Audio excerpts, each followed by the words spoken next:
Beaukey poetry canvas, the symphony of poetry illustrated and sounds.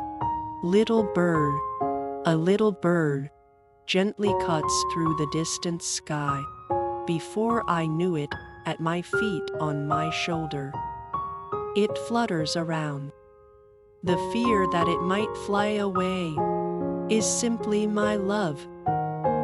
With each flap of its wings, a wild wind blows again, and through the flickering lights, longing falls like rain, like snow.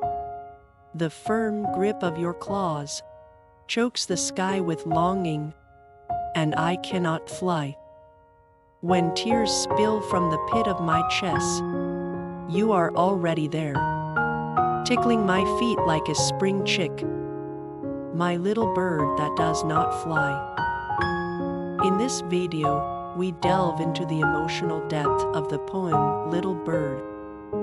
Through delicate verses and symbolic imagery, the poet intricately expresses feelings of love, longing, fear, and hope. The little bird serves as a poignant symbol, representing the poet's beloved or aspiration, eliciting both joy and pain. Ultimately, the poet's desire for the little bird to remain by their side reflects a universal longing for connection and solace. Join us as we analyze the complexities of human emotion captured in this evocative poem.